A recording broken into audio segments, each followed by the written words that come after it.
Brahms is bringing the heat. Introducing Brahms' new spicy chicken sandwiches. Flavor this good just can't be beat.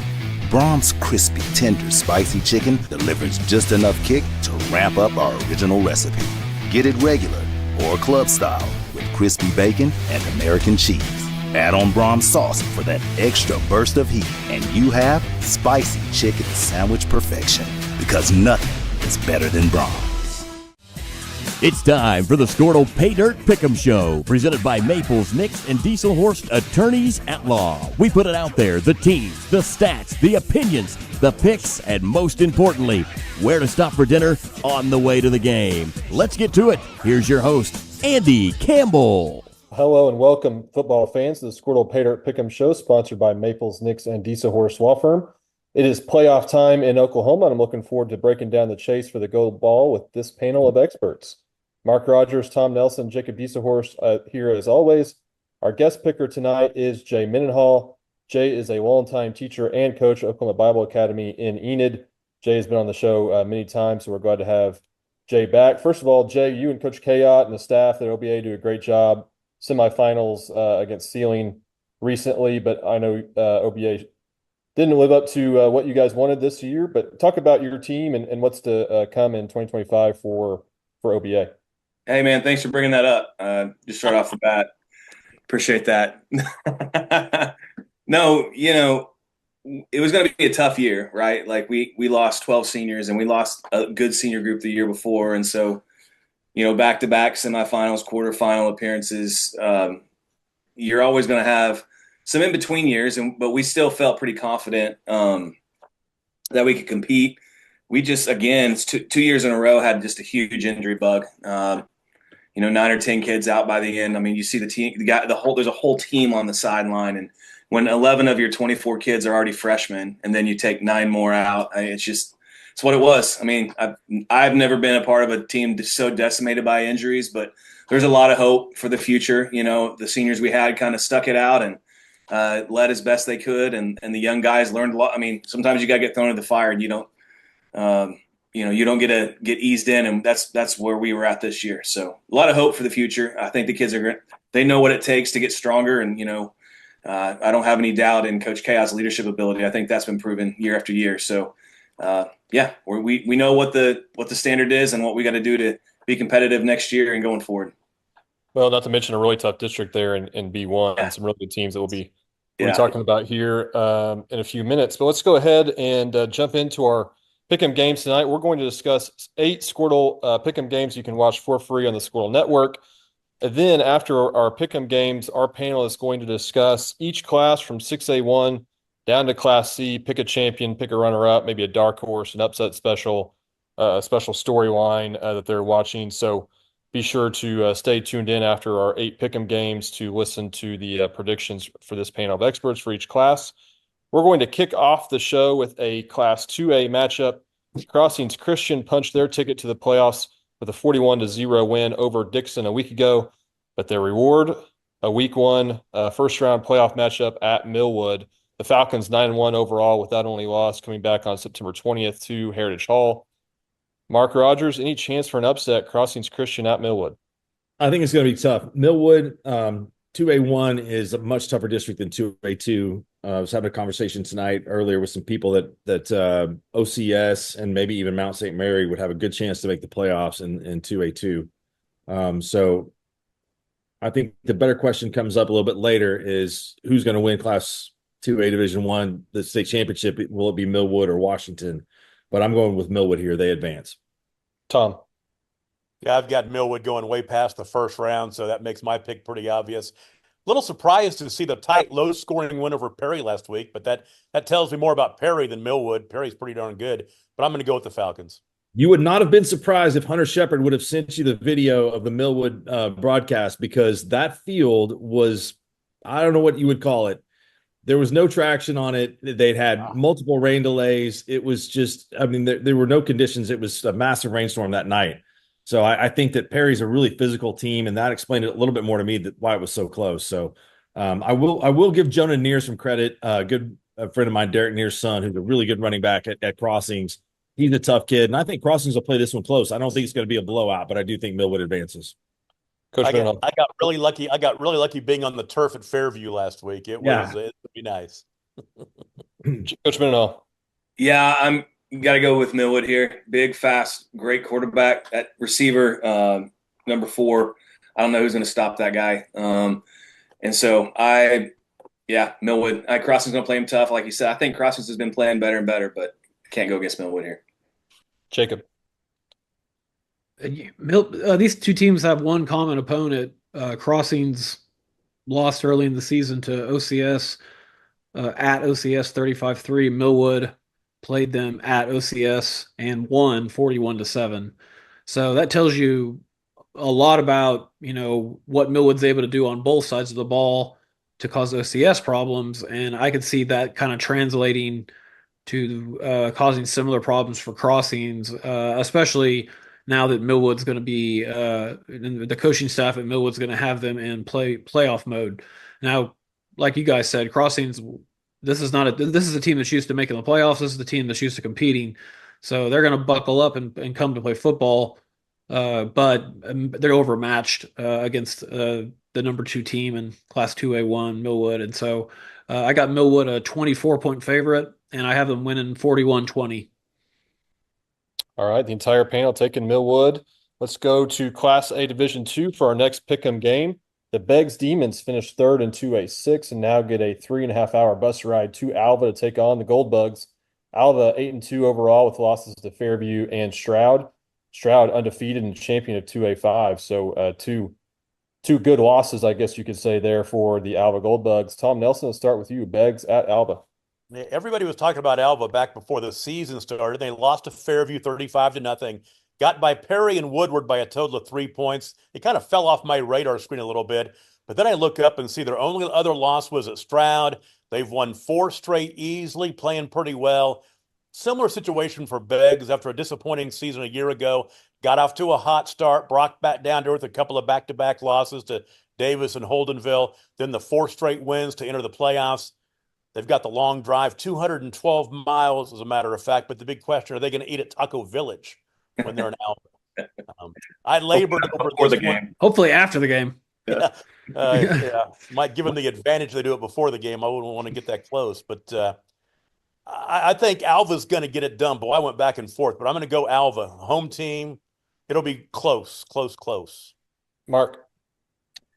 Taco Village is the fuel of champions, whether they ate there before the game or after the game. It's similar to Taco Stop in Ponca City, so I don't think that has anything to do with whether they win or lose.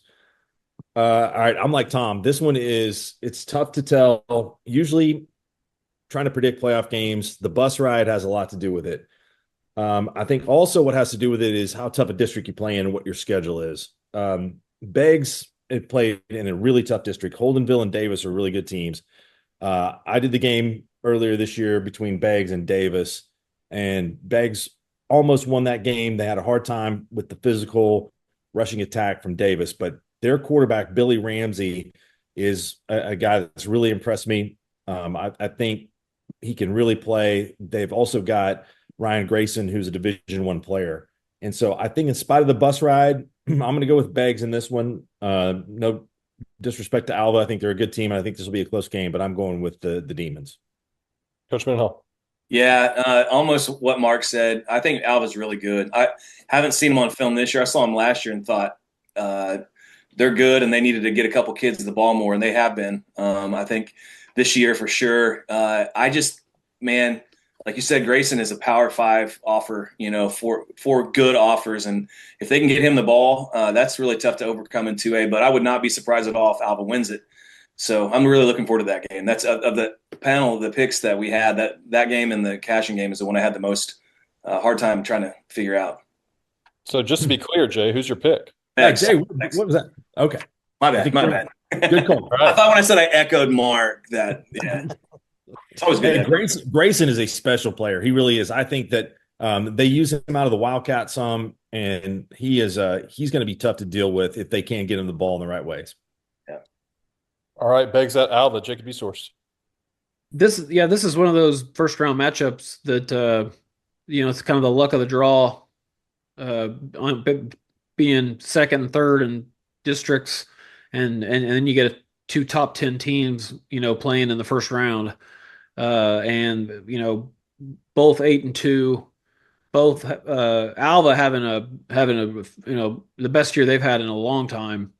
And they've kind of been building up to having this kind of a season. And so, you look at both these teams' two losses. I mean, Alva's two losses are to number 2 Fairview in Class A1 and number 1 Stroud in A2, and then Begg's losses are, like Mark said, to two of the top teams in 2A2. Well, Davis and Holdenville, who's a powerhouse. So, you know, no bad losses amongst these four. And after this game, there still won't be any bad losses for anybody.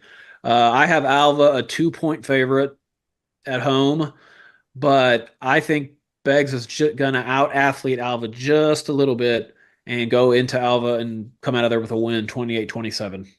Tom on an island here with the Alva Gold Bugs. Rest of the panel taking Beggs. Go Bugs. Go Bugs. Let's go back to 2A Division 1 for our next game. The Chandler Lions finished second in 2A4, 7-3 overall regular season record for the Lions. They will host the Hugo Buffaloes on Friday. Hugo also 7-3, losses to Kiefer and Kingston, as well as Honey Grove out of Texas. Mark Rogers gives a preview of Hugo at Chandler. Yeah, this is not a normal first-round playoff matchup between these two teams, but that's what we have when we split the classes. Hugo's had a good season. That Honey Grove team is highly ranked in the state of Texas. I think Chandler also, with a difficult schedule, they played Stroud at the beginning of the season, and I'm going to go with the home team here. I always kind of tend to go with the home team when you've got a long bus ride involved. So I like the Lions to beat the Buffaloes. Tom. Yeah, Chandler's been really impressive in district after a loss to Metro Christian early. They've rolled off 5 straight wins. Hugo finished a bit higher than they were projected last summer, made the playoffs, but I think it's going to be a short stay. I'm going with Chandler. Coach Mendenhall. Yeah, I did do a little bit of research on Hugo, but I think Chandler has a tougher schedule, and I'm going with the home team, Chandler Lions. Jacob. Again, this is one of those matchups that you have if you go in the Daily Oklahoman rankings, Hugo's ranked 10th. Chandler's not ranked. But Chandler, in my computer rankings, is ranked higher than Hugo, power rankings. And so being at home, I think Chandler's experience, playoff experience is going to be big. Home field advantage is going to be big. They got the super fan, Tony Wilson, bringing it home, slanging pizza, and the voice, and just getting everybody ready for playoff football. And so I got Chandler a 10-point favorite at home, and I have them winning 35-28. I think it'll actually be a pretty good game, but Chandler hangs on. Hugo might grab a late touchdown to backdoor cover, but Chandler moves on. All right, another great. Have access to the Skordle rankings? I'm not sure. I mean, I don't know why he's looking at the Oklahomans, but can we make sure that happens? I do look at the Skordle rankings. Okay, good. Yeah, I actually was mentioning that because I thought their rankings were not as good as Skordle's. Okay. They weren't the same. Not as good as yours, Mark. Well, no, yes. Just the Skordle rankings. I mean, Jake's got his own power rankings, so those are different. A lot of rankings, but either way, a really good first-round matchup in Class 4A here as Clinton travels to Blanchard to take on the defending champs. Clinton 8-2 overall with losses to Weatherford and Elgin. Blanchard 9-1 with its only setback to Tuttle that we discussed here on the show a few weeks ago. Mark Rogers, Clinton at Blanchard. Well, I'm glad I get to go first here so I can trump Tom by saying that Clinton has never lost to Blanchard. They're 6-0 all time, so Tom can strike that from his notes.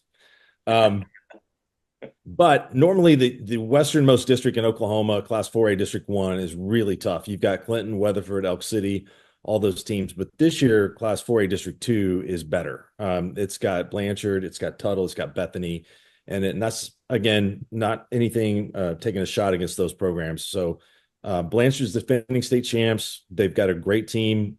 They had the misfortune of having to play at Tuttle earlier this year. I still think Blanchard is a candidate to win the state championship. They're going to beat Clinton for the first time in school history, I think, on Friday night. This should be a good game. Clinton's got a great tradition. They'll play hard, but I think Blanchard wins. Tom. Yeah, Mark brings that up about the districts. Clinton didn't beat a school their size with a winning record this year. Blanchard has some really nice wins. Newcastle early on, Guthrie scored 56 on Ardmore. Like I said, Clinton didn't beat a school their size. I don't think they're with a winning record. I don't think they will this week either. I'm going Blanchard in this one. Coach Mendenhall. Yeah, I mean, Coach Craig and Blanchard, they're actually one of my dark horses to maybe win it. And so I think tough first-round matchup again with the new classification. We have a lot of really good first-round games, and tough draw for Clinton, but I'm going with Blanchard here. By the way, Coach Craig's daughter, Carly, kicking off the season with the Northwestern Lady Rangers up there. So see what Coach Dieselhorst can do with her Rangers this year. Jacob Dieselhorst, let's go to you. Yeah, here we go again. Another, two really powerful, districts in 4A, and you get matchups like this in the first round. Blanchard obviously, is a top 5 team in 4A. They're one of the contenders to win the state championship in 4A this year. Their only loss, was a game at Tuttle. They have wins over Guthrie. They have that wild win they had over Bethany, 48-44, which was one of the better games of the year. Bethany, who's going to be another team that I think we're going to talk about later, that's going to still be playing when it starts getting colder. But nobody wants to play Clinton in the first round, though. I don't think anybody wants to see how the bracket falls out and see that they got to play Clinton in the first round. That's just that, but that being said, Blanchard, such a well-coached team, an experienced team, defending state champions at home. I got them 11.5-point favorite, and I have them winning the game 34-24. All right, halfway through, let's go to Class A Division I. The Cashion Wildcats finished the regular season at 7-3. 2 of those losses coming to number 1 Hooker, number 2 Fairview. The Wildcats traveled to Walters, who finished second in A2. Walters 9-1 overall, with its only loss to district champ Christian Heritage. Walters and Cashion did play last year, with the Blue Devils winning that matchup 49-7, but Cashion obviously much improved this season, so it will be an interesting rematch. Tom Nelson. I know that Cashion's going to look a lot better than they did last week at Fairview. I mean, it's playoff time, and you know that Coach Shack is going to have them ready. Walter's got a bunch of seniors. They've had some success the last couple of years. They're at home for one more game. I'm going to pick with my head on this one, not my heart, and Walters. Walters, I got them winning, but it's a nice bounce back year for Cashion, definitely. Mark. Spoke to the Rotary Club one year at Walters. It's been a long time ago. Seems like almost another life. And they had mentioned a Dateline NBC episode that had been there before. That made me pretty uncomfortable. And so I'm going to pick Walters in this game, but I'm going to say that Cashion has a coach I'd most like to share an appetizer with, and Coach Lynn Shackelford.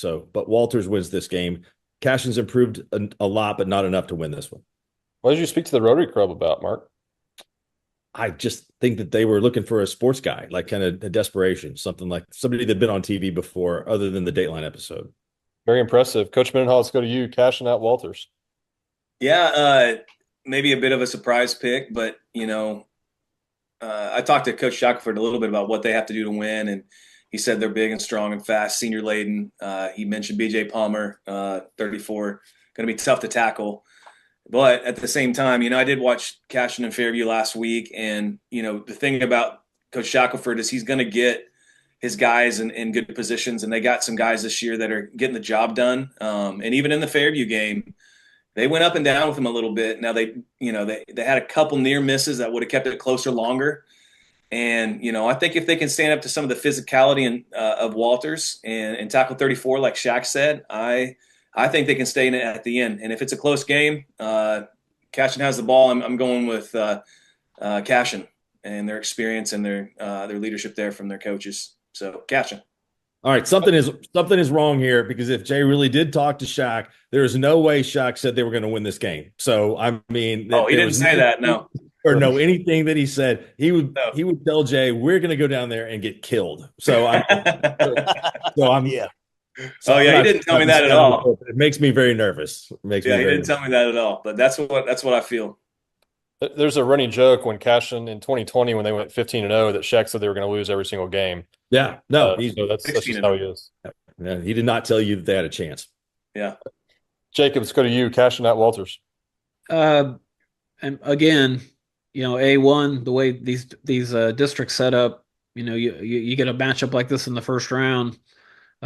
Cashin, unfortunate to be in the same, district with Fairview and Hooker. And so they get to go to Walters in the first round. Walters a top 10 team, top 5 team in Class A1.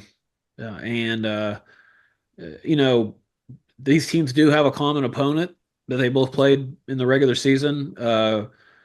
Early in the year, Cashin played Velma Alma and lost a close game, 28-20. Walters played Velma Alma in district play on the road and got a win, 38-16. I think Cashin's improved a lot since they played Velma Alma. But I think what happened last week at Fairview is shows that maybe Cashin still might be 1 year away. Shaq's personnel, it might be still a year away from making a deep run in the playoffs. But a great season for Cashin. I think it ends this week at Walters. I got Walters a 10.5-point favorite, and I have them winning 37-27. Well, we'll stay in the same 2 districts for our next game. The Fairview Yellow Jackets begin their quest for a 3rd straight gold ball by hosting the Wynnewood Savages. Wynnewood finished 3rd in A2 and gets rewarded with that long road trip up northwest to Fairview to take on Jacques Bernard. Fairview finished the regular season 9-1 with that sole loss coming at number 1 Hooker. Mark Rogers, we'll start with you. Wynnewood at Fairview. All right, I can confirm that Mike Gundy has possession of Jacques Bernard's Huddle account, so that's good news for Oklahoma State. Second, Wynnewood has got a bunch of dudes out for football. I was surprised a little bit that they lost last week to Walters, and Coach Osteen's doing a great job there with Wynnewood, but this is a tough task. Fairview's got all the tradition of winning the last 2 state championships. This is a road trip. They've got to go in the shadow of that great Diesel Horse athletic complex, which is so intimidating. I've seen it myself up close. So I'm going with the Yellow Jackets to win this one, and Wynnewood's going to be a force in this class for the years to come. Tom, you were in Fairview last week, so give us your thoughts on Fairview and then this Wynnewood at Fairview game. Got a good look at him for the second time this year. We got barbecue in the press box, and of course some Mark Rogers bars for dessert. Good stuff, and they looked really good, beating Cashin 63-18. The loss at Walters kind of sentenced Wynnewood to a drive to take on the Jackets as opposed to hosting Cashin. That's a big loss. Fairview is going to roll. Jacques Bernard is around 335 yards, and I say around because I'm using my stats to figure out the number. Around 335 yards shy of 4th place in the all-time state passing list, and he might just move up this week and move into 4th. But yeah, I'm going Fairview definitely. Coach Mendenhall.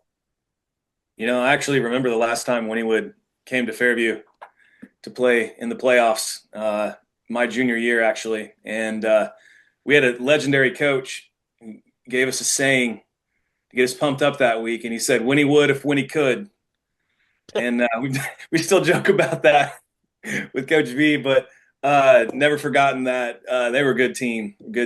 And I think that, like Mark said, they're deep, but man, Fairview's better. I don't know how you're going to stop that offense. They're tough nosed, and I think I'm going to pick Fairview all the way through until you prove to me that, you can knock off the champions. And I know Hooker's going to be awesome. And that was an awesome game. There's going to be some great games coming up, and Fairview's got to beat Rejoice next week. If they win this game, so there's a gauntlet coming, but I really think that's going to be my favorite. And I think that Wynnewood is going to have a long bus ride home. Jay, you're taking Fairview at Rejoice Christian next week. Jackets win at Rejoice. Yeah, I don't want to look ahead, but yeah. All right, I like it. Jacob Dieselhorse, let's go to you. Yes, Wynnewood, bounced back this season, had an 8-2 finish. Has been hovering around the top 10 in A1 all season. Uh, you know, have to be happy with the season that they've had. Could not have been happy to see that they had to go to Fairview first Friday night of the playoffs. Not very many teams have had much success at Eubanks Field the last 4 or 5 years, and I see that continuing. And the one thing that every team that plays Fairview has to deal with is Jax Bernard. He's the X factor. Uh, he's a difference maker. He is a winner. He's a senior this year. It's like having two coaches, one on the sideline, one on the field. And the one on the field can just happen to chuck it and run as well. Get 10 yards if he needs to. He's a special kid. He's a special player. But he's got great team around him, and they're very well coached. And that's why I have them 21.5 point favorite at home. And I think Fairview cruises, at least this week, 48-20. All I right. might take the points in that. I'm just saying, I'm just making sure the guys in Philly don't have a margin call. But that seems like it's a little rich. On the high side or low side? Little high. That's okay. I think Wynnewood can play this one a little closer than that, but I do feel confident about Fairview winning. In our business and at our firm, it's all about preparation, preparation, preparation. We are advocates for our client. We speak for them. So as a part of that advocacy, it involves hiring the best experts. It's doing the legal research. It's doing the medical research. That is advocacy behind the scenes. It's not just the bells and whistles in front of the jury. Velma Alma finished second A6. It's only a district loss coming to Ringling. The Comets will host Texoma Goodwell, who finished third in A5. Texoma is 7-3 with district losses to Thomas and Mangum. Tom Nelson, Texoma Goodwell at Velma Alma. Well, here is the drive of the week. Texoma is going to drive almost 6 hours, 354 miles, most of that in the state of Texas to get to Velma. Years ago, I did an O'Keen Velma Alma playoff game down in Velma. That is a really tough place to play. I tell you what, it's intimate. Crowds on top of you. Southern Oklahoma is no place to be after dark on a Friday night. And I'm afraid this is going to be a long day and night for Texoma. I'm going to take Velma Alma. Mark. Ooh, wow. I'm not sure about an intimacy of the game, but I'm going to take the home team, or I'm going to take the road team here. Texoma, I think they win it. They used to be on the bus, and they're used to going into hostile environments. And I think A1 is a little bit better than A2, top to bottom. A2 had a lot of teams knock each other off, and Velma kind of came out on top of a tiebreaker scenario. And Texoma, I mean, that's a tough group with Thomas in there, Apache, who I thought was the preseason pick to win that district, Moreland, who's really good. I think that they've just played the better schedule. So I'm going to go with the Red Devils here. Sorry, Coach Bear, but I'm going with Texoma. But when you do go to Velma Alma, you go back through Duncan and grab that Taco Tico. So that's correct. That's great. Fast food, Mexican food here today. Let's keep. I may have been shooting for some intimacy on a bus ride if I had 6 hours with a long basketball trip. It never happened for me, but anyway, we'll see what happens. Coach Mendenhall, Texoma Goodwill at Velma Alma. Yeah, 6 hours. I feel like there's got to be a better way to figure out first round games. But yeah, Velma is who I'm going with. I've heard they got Velma. All right, Velma Alma. Jacob Resource, let's go to you.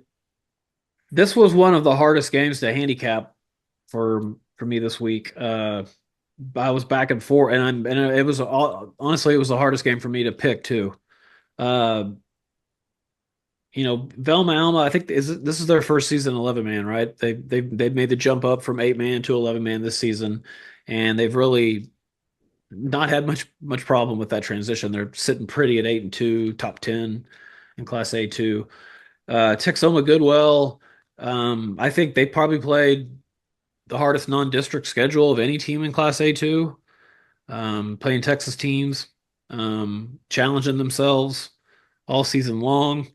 I like the product on the field of Texoma. Um, Velma Alma might be ranked ahead of Texoma, but in my by my calculations, uh, this game comes out of Pick'em, even though it's at Velma Alma, and I'm going with Mark. I got Texoma Goodwell making a long bus drive there and sneaking out of Alma with a 30-28 win, and then being able to rest well on their way home, and then Velma Alma, I think next season is going to continue their climb in 11-man football, but for this season, Texoma moves on. And if they win, they've got a 3 a.m. date in Amarillo at the what's it called, the Big Tex Steak Ranch, to eat the 72-ounce steak and all the trimmings. The kettle. That's right. Well, we saved our own 8-man game tonight for last. The O'Keene Whippets finished the season 9-1, with its only loss coming to number 1 Sealing. O'Keene will host the Alex Longhorns here in the first round. Alex 6-4 overall, with one of those losses 56-0 to O'Keene in August. Tom, do the Longhorns have a shot in the rematch? Yeah, Tanner Allen's really got it going his second year at O'Keene, and going into this game, the schedule works out perfectly. They beat a pretty good Shattuck team convincingly 2 weeks ago. Then they didn't play last week. They picked up the 4-foot win over Ringwood. They've had 2 weeks to rest up for the playoff run. While O'Keene was sitting at home, Alec was getting routed by Waletka 54-0. Both these teams have been in a lot of shootouts this year. I think this could be a high-scoring one, 100 points maybe, who knows? But I think O'Keene will have quite a bit more by the end of the night. Mark? Yeah, after I did the game of the week for Skordle and Dale to open up the season in basketball, I passed the Alec bus on the way back and I had to Google it up real quick and say, where were they? They were at Waletka. And I passed that bus about as well as they did in that game. It was not good. So they were going about 55 miles an hour. So I like O'Keene in this one. Probably be a little bit closer than the regular season matchup, but I'm going to go with the Whippets. And Jay, our 8-man expert coach over here, Coach Mendenhall, Alec at O'Keene. Yeah, it doesn't. I believe it's Alec, isn't it? I mean, being Alec, an 8-man. Alec. It's not Alex. It's Alec or Alec. It's pretty Alec, good. Yeah. Okay. Yep. Well, it doesn't really take an expert to see how good O'Keene is this year, and I think they got some kids back and healthy. And like you said, Coach Allen's doing a great job over there. Great coaching tree, and they're really solid. I've seen them a couple times, and they played Sealing really close for a long time, and I think a lot of teams like them would like to see them again, even in the playoffs. So I'm going with O'Keene. I think they're going to make a long run, at least to the semis. Hey, Jay, we don't have the Garber Empire game on here for the Pick'em this week, but any thoughts on Garber and the run that they might be able to make here? But starting with a tough first-round matchup with Empire. Yeah, and I don't know anything about Empire. I can only look at scores because that was so interesting to me. I mean, our district is so tough, and Turpin and Laverne are really top-notch to get first and second. For a team like Garber to be third, and I know Carson Bishop's out, but they have 11 other seniors or whatever it is, and they're all really good. They can get the ball to whoever they need to. And so I don't know what Empire has, but they better have a lot of dudes because the size of Garber and the speed at the same time with a quarterback that can sling it around and get it to where he needs to. I have not seen Empire, but I'd be surprised if they can hang with Garber, even down Carson Bishop. All right, Jacob D-Source, go to you. Alec at O'Keene. We just know it's not Alex. Well, when I did not know that until the show started tonight, and now they're really going to get blown out because that annoys me. O'Keene, like I said, one loss this season, and that was to Sealing. And between Sealing and O'Keene, you're looking at two of the favorites to win the state championship. And so, these two teams have already played once this season. Alec made the trip to O'Keene and got 56-0 blanked. I got O'Keene a 35.5-point favorite. And I think O'Keene, I do think Alec keeps it closer than they did the first time, but O'Keene runs away with it 48-14.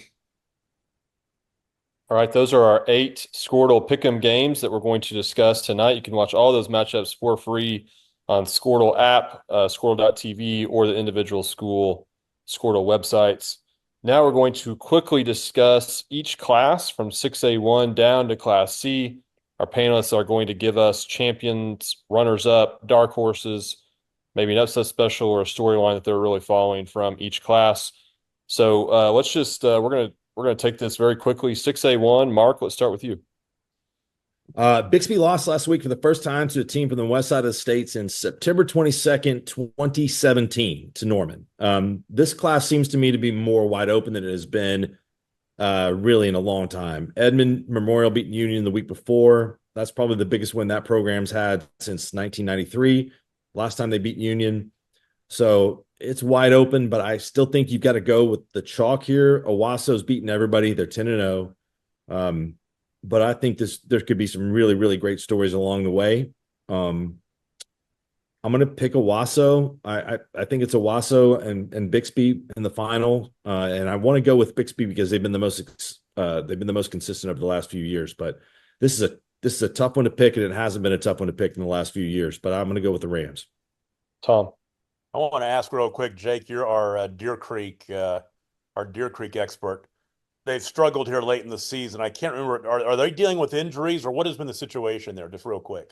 Well, they lost Mason Smith with a hamstring injury, and Mason's one of the best wideouts in the state, and he opens things up, for Grady Adamson to get the ball to Jalen Davis underneath, who's their slot receiver. He also opens up the run game. They also lost their starting tailback. He's back now, and he was back for his first game last week, and he actually, played really well.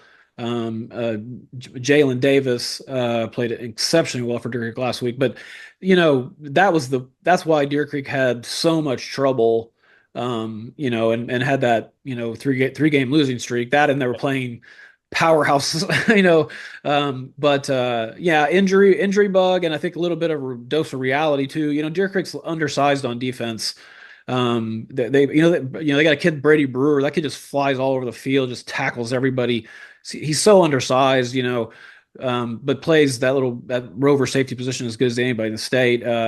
His size won't be quite as much of a factor come wrestling season, because last time I checked, they wrestled by size.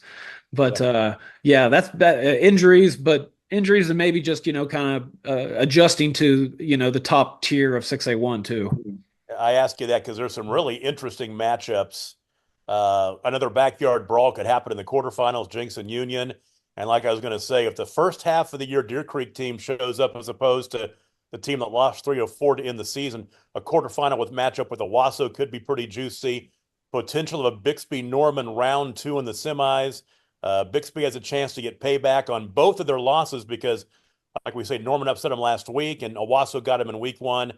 Kind of like a couple of years ago when they beat Jinx a couple weeks after the Trojans ended their long winning streak on national TV. I think Bixby's going to do it again. They're going to get Owasso and Norman over the course of the run, and they're going to win their 3rd straight gold ball.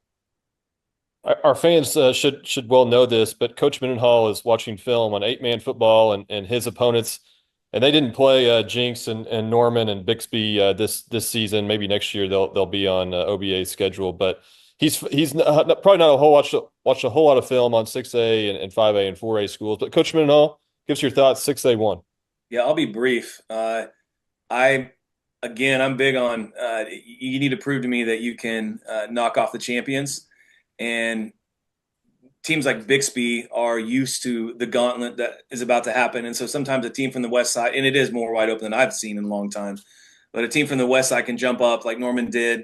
That they're thinking about it, at that level now, they're working on that game all year long, even in spring ball and stuff. And but to do it 3 weeks in a row, like what's going to have to happen, I'm gonna pick Bixby, and I'm gonna pick him over Owasso again. Like Tom said, getting that revenge back. I do think Jinx as a dark horse could jump in there. I know Jinx is a dark horse, but you know what I mean. But that's what I'm picking, Bixby. Jacob, I just want to get I got to watch that Deer Creek Bixby game, and Bixby's just their schemes, the way they substitute 3-4 guys in on every offensive possession, every play. with new formations and just mix things up. They're two corners. They got the young Presley brother, who's the biggest of all the Presley brothers at one corner, and then this other kid at the other corner, the 6'2" white kid whose name escapes me, but man, he can ball out too.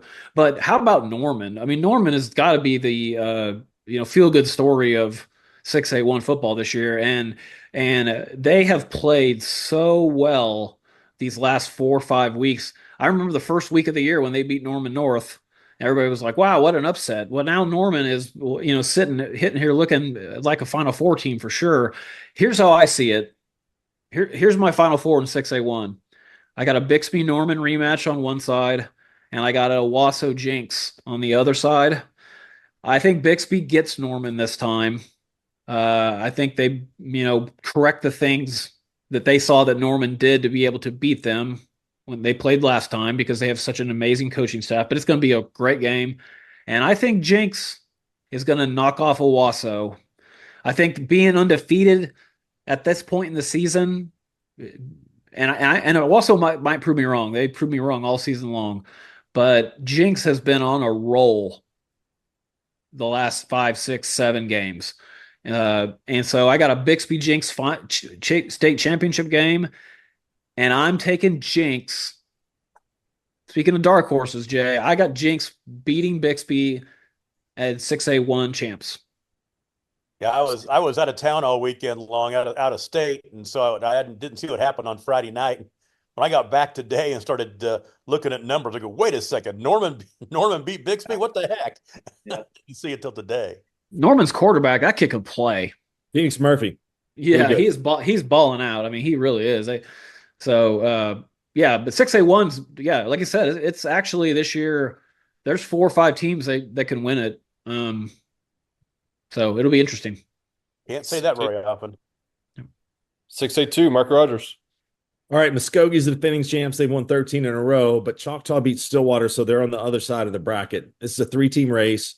And I think Choctaw's going to get to the finals. Muskogee and Stillwater are going to have to play, and they've split the last 2 matchups, and both of them have been really, really close.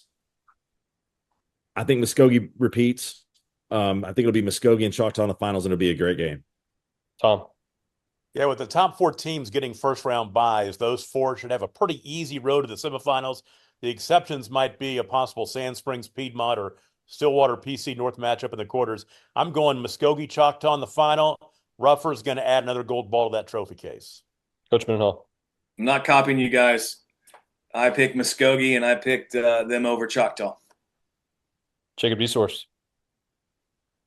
Yeah, I mean, there are 3 teams in 6A2, and then there's everybody else. And those 3 teams will make the semis. I think Sand Springs, is just a tick below those 3. They'll be the other semifinalist. Jamarian Ficklin is he's just too much. He's too much to handle.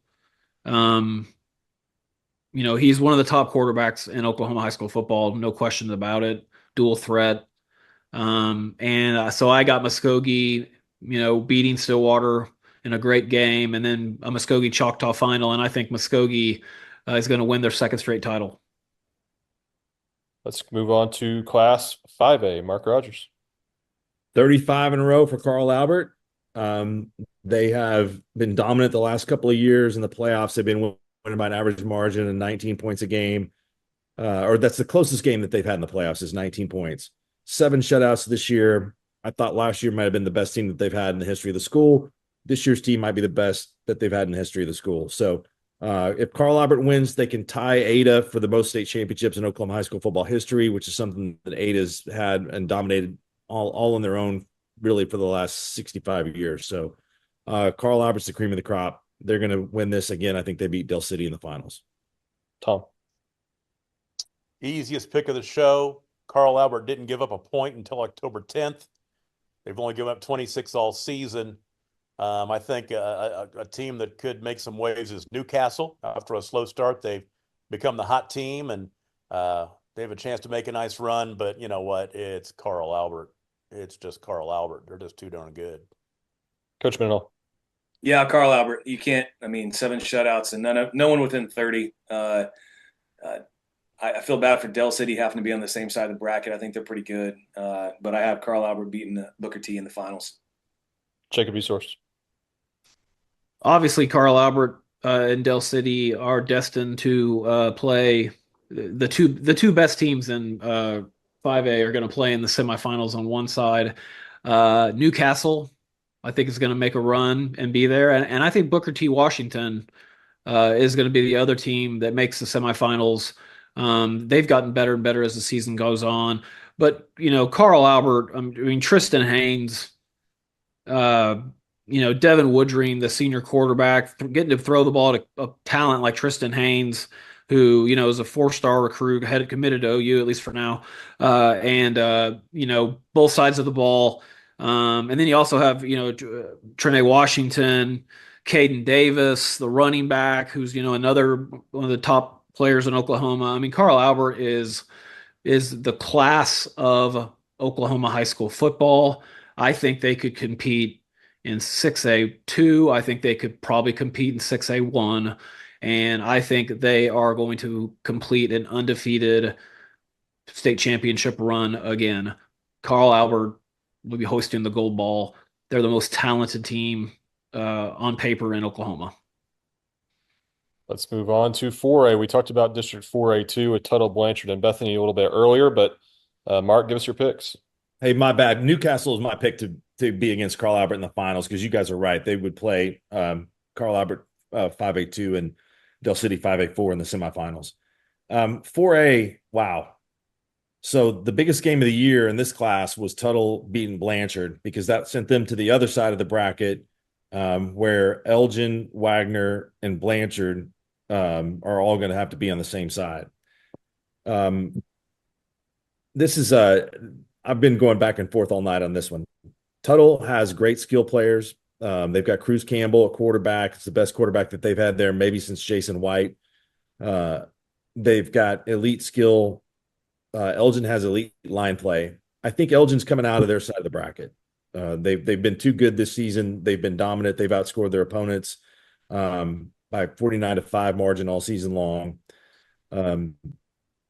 Wagner's really good, and I thought at the beginning of the year I would have had Wagner win in Class 4A, but I've got Elgin and Tuttle in the finals, and I'm going to go with Tuttle in a close game, and this is going to be one of the most exciting classes to watch. Tom Nelson. Yeah, real quick, I'll throw in there. I think Newcastle is going to make the final in 5A2. When Mark had mentioned they're on the same side of the bracket, and I was going, or that Del City was on the other side, I was going, I thought Newcastle wasn't going to play Del City, but yeah, I think it's going to be Newcastle and Carl Albert, but it's CA to win that game. Okay, 4A. This is going to be a fun bracket to watch. Wagner, Tuttle, Blanchard, Bethany, but I am loving me some Owls. Elgin moved down from 5A. They've been blistering teams all year long. Beat Dallas Hillcrest 58-0 back in September. Hillcrest has gone on to a 7-3 record. They're in the 5A2 playoffs in Texas, which is saying something. I'm going with the Owls. Give me Elgin. Coach Mendenhall.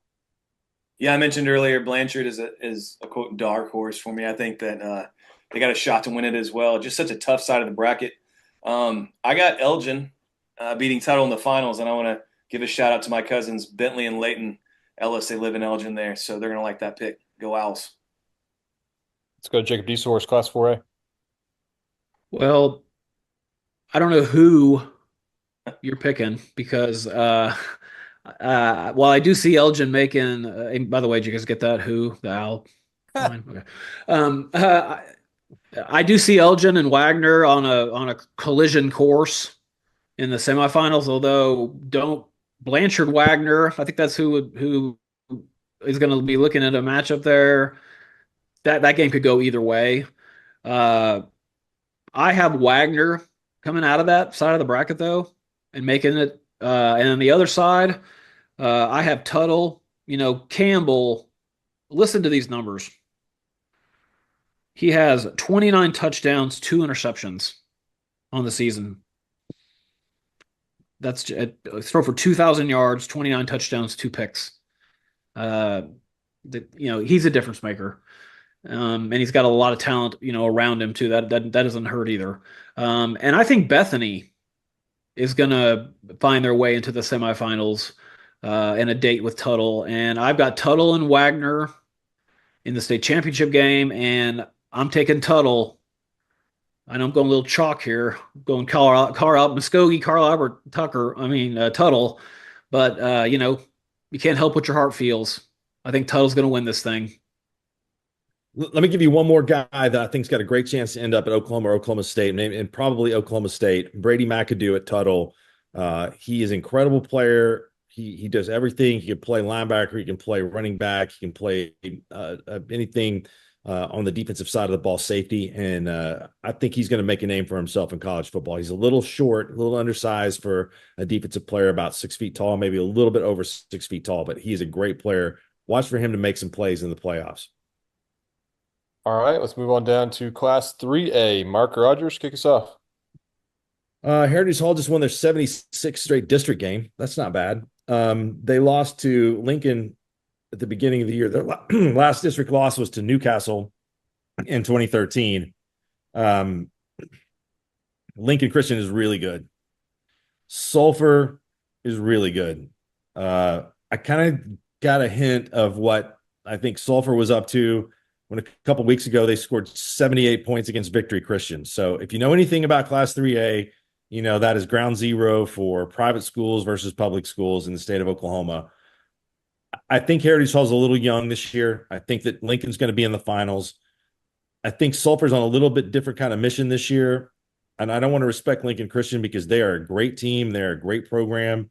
They've won 4 straight against Heritage Hall in the playoffs. But I think this Sulphur team has got some transfers this year, some move-ins that are really good. And I'm going to pick Sulphur to win Class 3A. That may be a little bit of an upset, but this is not the private school domain this year.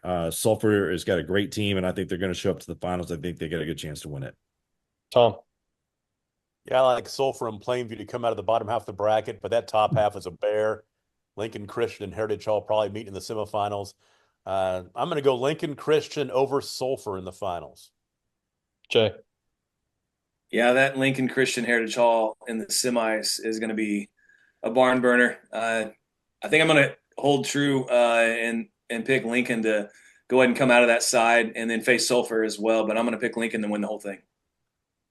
Jacob. Obviously, one side of this bracket, it's you might as well just go ahead and get the Sharpie out and put Heritage Hall and Lincoln Christian, in a state championship finals rematch in the semifinals on one side of the bracket. And I want to give a shout out to Barrett Travis at Heritage Hall, the running back. Reese Travis, he's a really good friend of Matt, Adam and I's brother, Matt. One of the best guys, just an awesome guy, awesome family man. And Barrett, is so talented. This kid is just exploding now and just racking up numbers. He passed who's the kid that transferred from OU to OSU, the Gavin Freeman, scat receiver. Yeah, he passed Gavin Freeman last week, all-purpose yards at Heritage Hall, and he's starting to get up there in some, pretty impressive territory on Barry Sanders Jr., Sterling Sharp, Wes Welker, not quite Wes Welker, not even close, but still, Barrett, kudos to you. And I expect him to keep piling up numbers into the semifinals. On the other side, I like Plainview to make it to the semifinals. And, early in the season in one of our shows, I pissed off, Dave Robert about Sulphur, and it's just haunted me all season long. And so this is my chance to make up for it. So I got Sulphur in the finals against Lincoln Christian. And I think Lincoln Christian is going to beat them 42-0 in the championship. Y'all are wrong. Y'all are wrong. I'm telling you right now. I put my reputation on this. Sulphur's got a great shot to knock off Lincoln this year, and I think they're going to do it. So, well, I don't mind being on an island here. No, I'm kidding about the score. But I got Lincoln Christian, Sulphur in the championship, and I got Lincoln Christian winning the game. But I do think Sulphur is the real deal, and that's why they're going to be matched up with Lincoln Christian playing for the gold ball. Doug Nelson is not going to come back on the show with you talking like that. That's fine. That's fine. I know, like I said, no disrespect to Lincoln. They got a great team, but I think this is going to be Sulphur's year. We'll see what happens. So you want to create your future, discover a path worth traveling down, find a career to get excited about.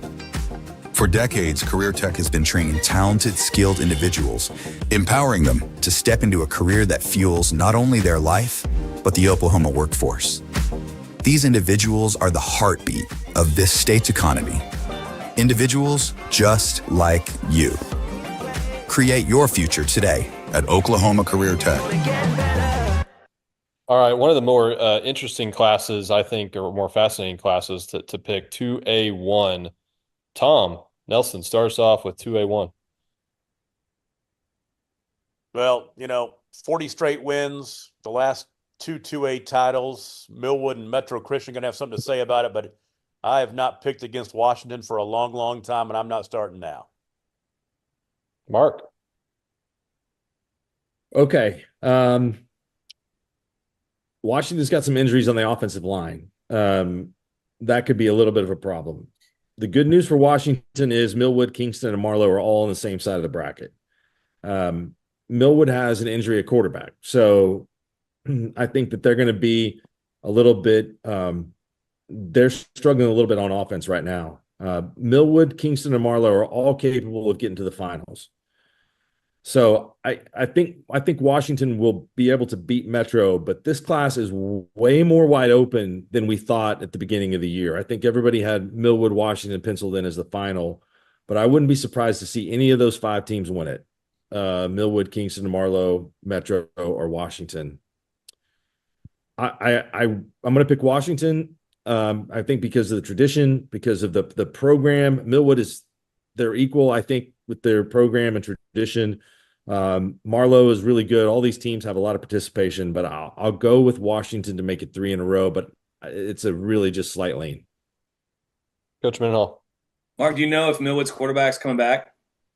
I don't know. I texted Darwin today and I did not hear back from him, so I'm not sure. They've got depth at that position, but it's not quite the same without Turnbull there. Yeah. Well, that's the contingency of my pick. I think it was Millwood and Washington as my finals, and I'm going to go with Millwood. I'm going to go on a limb and say maybe he comes back. They're great teams. Like you said, it is deeper than I thought with Marlowe and those guys having a great season, but I'm going to go ahead and roll with Millwood. Jacob Resource. So my final 4 in 2A1 is Millwood versus Marlowe and Washington versus Metro Christian. And now get ready for this. I got Marlowe, Metro Christian in the state championship game. I think Millwood, not being healthy, Marlowe is a team that's getting better and better and better and has been there before. Washington, Metro Christian. I think Metro Christian's going to pull the upset. I think that, it has to end sometime. And I got a Marlowe Metro Christian state championship game, and I think Tulsa Metro Christian is going to win the 2A1 state championship this year. So there's your sleeper pick. All right, 2A2. Let's go to Tom. Yeah, you got 4 undefeated teams in 2A2, which is kind of surprising when you consider that the smaller schools in 2A have probably played those bigger schools in 2A in the non-district, so it's pretty impressive. But I've been impressed with Stroud all year as I followed him, but you know what? Vian has been a dominant team as well this year. I think the Wolverines are going to get that first gold ball in 53 years. 1970. Wow. I was 4 years old. That's the stat of the show so far, Mark. Can you top that? No, I cannot top that. That was a really good stat. It's really rare that you have 4 teams that are undefeated in the same district, because that's the only amount of teams that can be undefeated in the playoffs, because they all play in 4 different districts. So I think if I had to rank them, I would rank them Vian, Stroud, Adair, Holdenville. So I will agree with Tom on this one. I think that Stroud would be my second choice, and it's pretty close between those two, hard to discern. But I think Vian, the separation of class is going to get Vian out of the realm of Millwood and Washington, the teams that they've had a hard time beating. So I'm going to go with the Wolverines with Vian. Great stadium there in Vian, by the way, too. And shout out to Junior Smith, who's on the Cherokee on the tribal board there. Used to own the Getting Place, which is a good place to get a soda and a pizza pocket. I was going to say, I never had a chance to broadcast a game at Vian, but I know people that did, and they said that place is a scary place to be for the visiting team on a dark Friday night in November, or December, I guess it might be. But yeah. Well, September too. I mean, usually you leave there with a loss. Yeah, that's true. Coach Mendenhall. Yeah, I mean, I picked Vian over Stroud. I think, you know, I also like Holdenville. I think that they have a unique offense, and I think that they've been playing some big boys the last couple of years and not afraid of them. And I think when you see a unique offense like that in the playoffs, if you've been playing that team in the district a lot, then you've been ready for it. Sometimes if it's new, then it's tougher to to grasp a hold of in 1 week. So I think they can make a run too, Holdenville. But I'm going to go ahead and go with Vian. I'm sorry, Jacob D. Source. Coach D. Source. 2A2, there are 4 teams that have set themselves apart from the rest of this class. And the bracket sets up nicely for those 4 teams to end up the final 4 teams playing for the gold ball. I got Stroud and Adair on one side, Holdenville and Vian on the other. This is Stroud's year to make it to the state championship game. And I think Holdenville is going to come out of the other side. Not since Troy Aikman has Holdenville, had a chance to, do something big. And I'm so confident in what Holdenville is capable of this year. I have Holdenville beating Stroud to be the 2A2 state champs. What did Troy Aikman have to do with Holdenville? I don't know. Well, you know what? That's right. Let's roll that back. Action. Back to Cajun. So the best 4 teams in Class 2A, they have set themselves apart from everyone else, and so and the bracket sets up nicely. You've got, it's set up so the 4 best teams will all likely end up playing in the semifinals. Stroud and Adair on one side, and Holdenville and Vian on the other. Stroud is going to continue their run. They're going to sneak by Adair into the championship game, and Vian, is a powerhouse. But I think this is Holdenville's season. I got them beating Vian in a very close game, a Stroud Holdenville final, and I have Holdenville winning the game. No thanks to Troy Aikman. Wolverines versus Wolverines. Yeah. Oh, really? That's even perfect. Holdenville and Vian. Oh, that's great. Yeah. Called the Red Dawn game. There's a lot of honey badger action right there. Well, I think the Final Four in 2A2 is going to be as interesting as any class.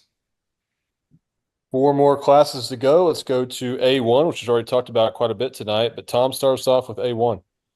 I saw in person what Hooker did to Fairview last month. They ran all over the Jackets to the tune of 361 yards at 9 yards a carry. But Fairview's explosive offense was hamstrung that night by a 40-mile-an-hour wind. They came back and looked really good against Cashin last week. Fairview's got to get past Rejoice Christian in the quarters, but if they do and the wind isn't blowing 40 in Edmond, I'm going to take the Jackets to get a 3rd straight gold ball. Mark? Not only did you see that in person, Tom, you saw 6 states when you're at Hooker Stadium because it's that flat out there. I mean, it's just nothing to see other than ground.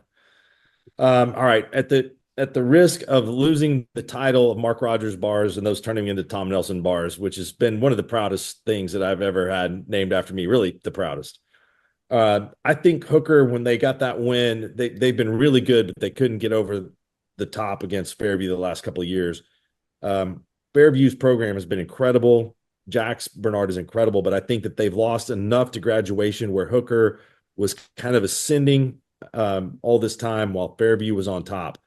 Hooker is on a tougher side of the bracket. They've got Pecola and Pawnee on their side of it with Tracy Gordon, a good friend of mine. His nephew, Pharrell Gordon, just got eligible, and he played at Atascocita last year in Texas. Is one of the top teams in that state, and he's an underrated prospect who's a defensive lineman that can really play. And so I think Pecola's been bolstered a little bit by his presence.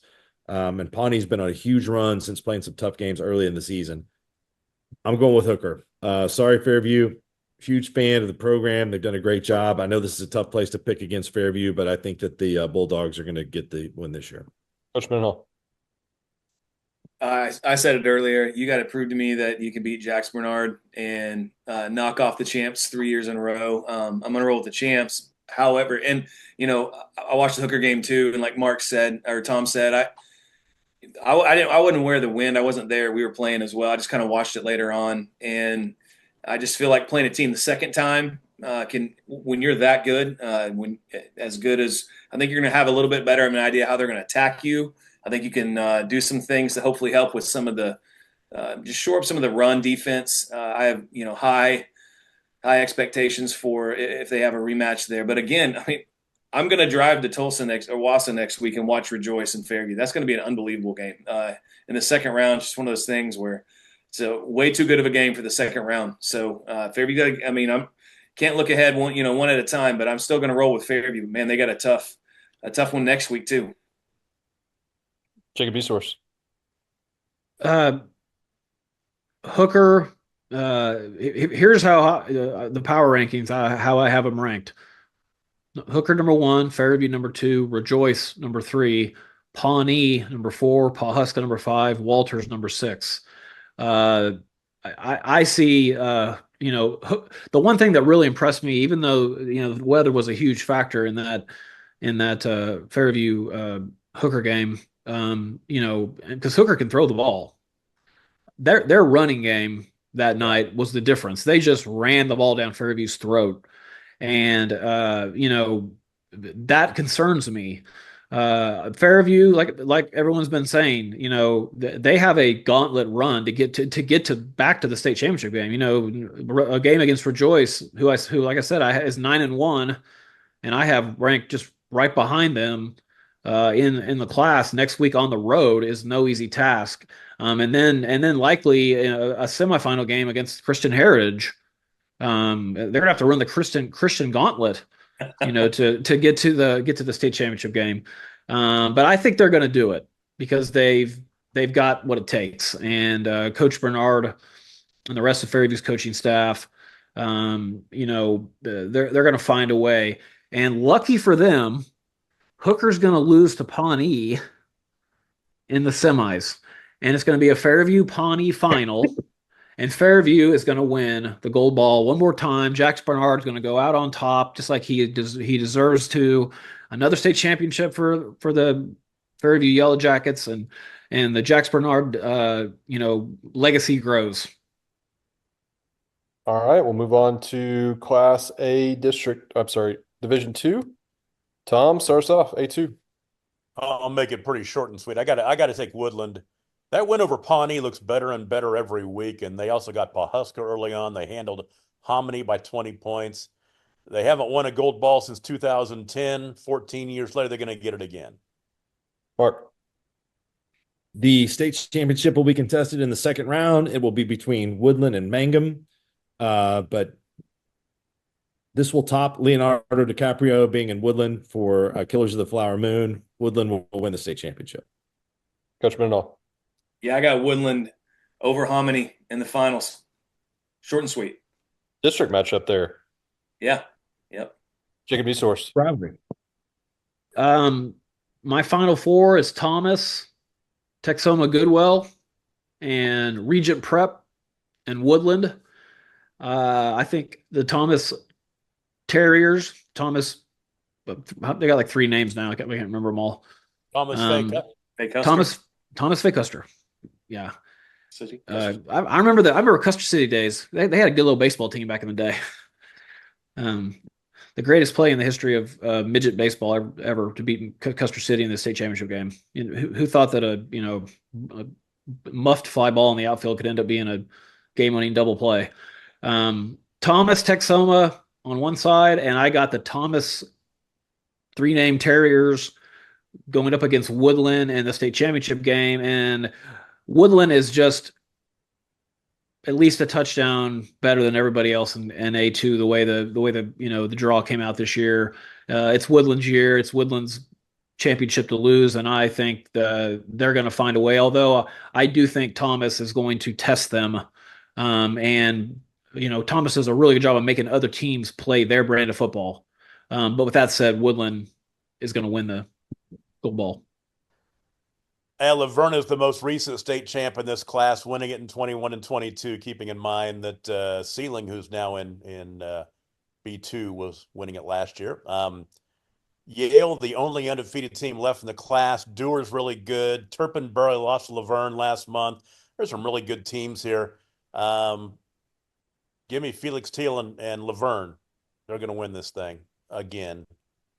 Mark. Another tough one to pick. Laverne's only lost to Coldwater, Kansas, who's undefeated. Dewar's only loss is to Walika, who's undefeated, and will be my pick to win Class B2. I'll go with the Dragons. Peyton Killhofer, quarterback. Josh Bean, great job, head coach there. They're super tough. Felix Thiel is a beast. He's had a tremendous amount of success, as Tom mentioned, 2 state championships already. But I'll go with Dewar in a close one. Coach Mendel, you've seen a lot of these teams, played most of them. So give us your thoughts on B1. Yeah, we scrimmaged Dewar, and they were unreal. And we played Laverne. You know, Laverne was real nice to us. Coach Cox, very classy dude out there. I think Felix touched it 3 or 4 times and scored 3 or 4 times. So they're super fundamental. Always in the right place on defense, super coached up there. Can do a lot of things on offense. And honestly, like when we played them, I don't even know the ceiling because they didn't need to do anything. You know, they didn't need to give Felix the ball against us this year. But I'm super looking forward. But again, you know, Turpin played them close, and Turpin's playing Dewar before they get to the finals. So I was a little surprised Walika beat Dewar earlier this year. I know Walika's good, and Mark, they're my pick too for B2. But I'm going to go ahead and go with, since what I've seen, I'm going to go with Laverne over Dewar. But I also know Turpin can sneak in there, and I also know Dewar could win it. It's going to be really interesting to watch. Jacob Source. My final 4 in B1 is Laverne versus Yale, and Hollis is going to sneak in against Turpin. And I have Laverne and Turpin playing a rematch of that classic game, that district game a couple weeks ago.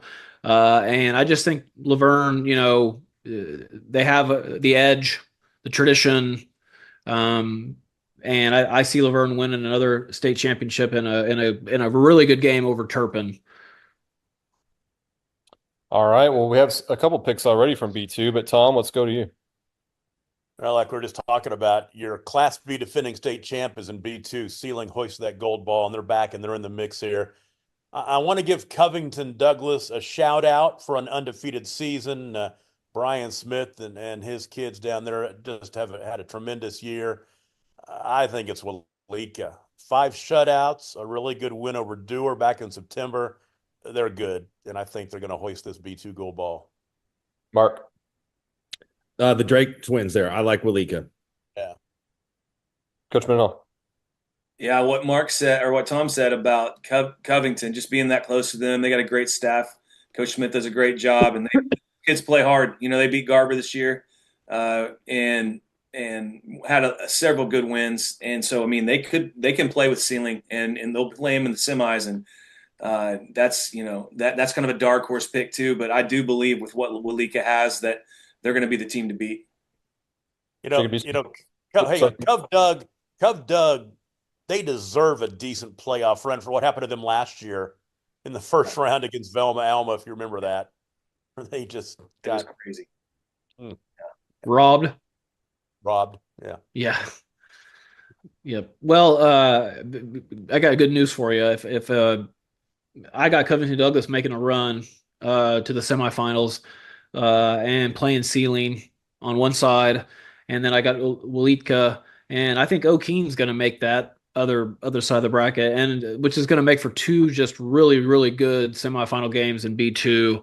I think Sealing is going to find a way to beat Covington Douglas in a really close, you know, battle. And then I see Walika and Sealing in the state championship game. And in honor of my good friend Darren Redinger, I'm picking Sealing to win over Walika and to go against the curve here. I think Sealing's going to find a way on a interception on a 2-point conversion that they return for 2 points to win the game at the buzzer. It's not allowed. It isn't? No. I mean, nice sentiment, but yeah, It's Yeah, a dead ball, but Oh, to deny the 2-point conversion. That's fine. Well, then a pick six. There you go. A pick six when Walidka is throwing in the end zone to try to put the game away, and Sealing pick six. It's 102-yard interception return, game-winning touchdown, run off the field. It's over. money on those odds. Sealing Tigers. Not into the fountain at UCO. And now our final class. If you're still watching this show, call in.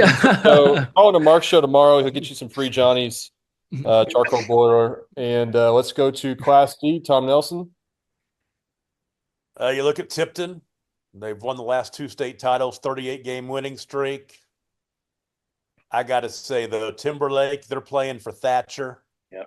Thatcher's strong, and with Grandpa and Dad on that coaching staff, I think the Tigers are going to get it done. I think Timberlake and Ryan in the semis is going to be interesting, but I'm going to be honest with you, I'm rooting for Timberlake because they're going through a lot right now up there. Mark.